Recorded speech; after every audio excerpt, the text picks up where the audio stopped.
Hey everybody, I want to do a video talking a little bit about me passing up that 8 point yesterday, and also a little bit about Robert Carter's video on his explanation of what being a trophy hunter means to him. And in Robert's explanation, I guess somebody had kind of made some comments about him shooting a spike, and even though he's on public land, they were upset that he shot a spike.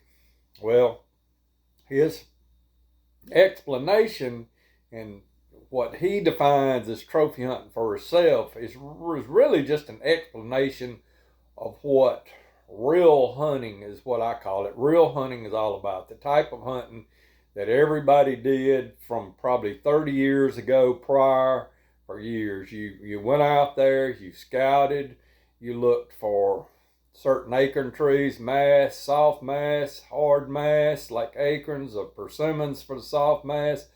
We hunted over black locust beans. We hunted over kudzu, American beautyberry, just all kinds, honeysuckle, all kinds of vegetation that we hunted over. But you went out there and found it. You found a concentration of deer sign over whatever. Even poke salad was a real good food source. But you searched that out and you made your hunt over that, and that's kind of the way we hunted in the South. And that was prior to the game cameras coming along, prior to baiting being legal. So that's how we done it. And that's what I call real hunting. Now, I've got this saying, and it sounds a little bit arrogant, but this is the way I set up my hunting. This is the reason I went from a compound to a recurve, and the way I do things, the equipment I use. And my saying is, I can do what you can do, but you can't do what I can do. Now, I can guarantee you, without a shadow of a doubt, Robert Carter could put a cell cam up over a pile of corn or whatever bait, and he could kill the biggest deers in the area. He could do that. He could do what you're doing, but you can't do what he's doing. I mean, it's just a fact. If you've never came up in that area and you don't know how to get out there and scout and find these food sources, you couldn't go on the piece of public land that Robert Carter hunts and kill 12 deer. You couldn't do it with a compound, much less a traditional bow. You just couldn't. It would take you a few years to find the spots, and the spots ain't the same every year, and it always changes, and from year to year, and you learn and you adapt, and you learn how to read deer sign, and you're not counting on cameras to set up an appointment, so you're doing a little more figuring out when the deer is going to be there. You have to learn the moon phases, the feet. It's just more to it. You could not do what Robert Carter is doing, and I can say that without a shadow of a doubt. Now, having said that, I'll take it back a step further and kind of segue back to me passing up that little 8 point. There are levels to this. And, even though some of us do hunt public land, we still pass up some pretty good deer. Now, that deer yesterday wasn't on public land. He was on private, but it was still using just good old-fashioned hunting techniques. I scouted pretty much all day yesterday, and the best thing I found is where I hunted. And I found a lot of good stuff that I will hunt later. But the best thing I found, I hunted, and I had the right wind, and that 8 point come in, and he was just, the circumstances of the whole hunt, I just passed him up. And I don't think I'll regret it, but I may shoot that deer with another set of circumstances. If he comes by chasing a doe and he's all hyped up and it's cold. That was another thing that went into the factor. Yesterday was hot. I knew I was going to have to come home. I was going to shoot the deer, make a good shot, find a deer quick, get him home, process him, get him in a cooler, it was just a little bit the circumstances too that I definitely didn't want to shoot that deer. But I also feel like that I can kill with all things going for me. And Robert and them only kill 2 big bucks a year, or 2 bucks a year. I can kill 3. I still feel like I can kill 2 better bucks than that buck I saw yesterday.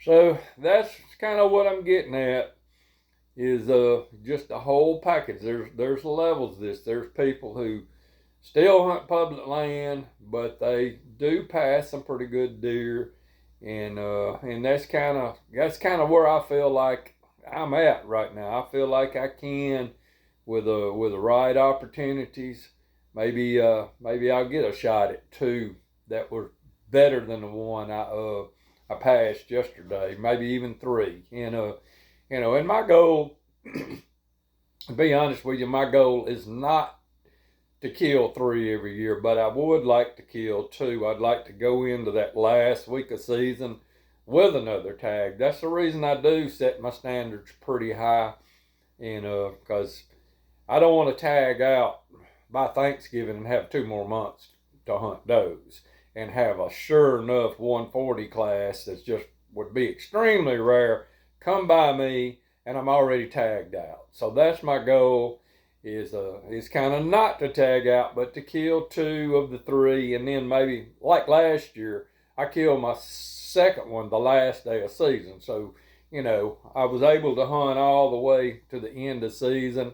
Ended up killing 2, so I had a real good satisfactory season. I killed that deer there in the little narrow wreck last year, which had a really, really good season. But I was just one more shot away at a good deer, and I was close a couple of times.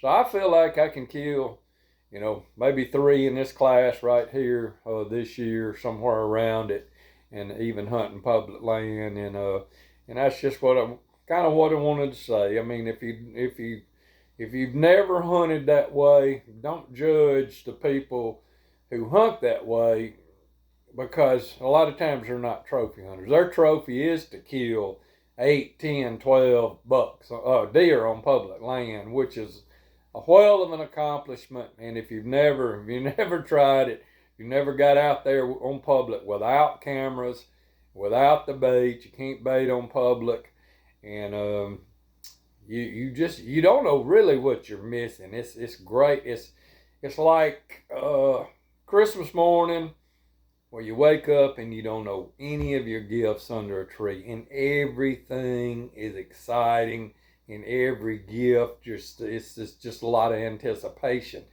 That's hunting public without cameras, not knowing what's out there.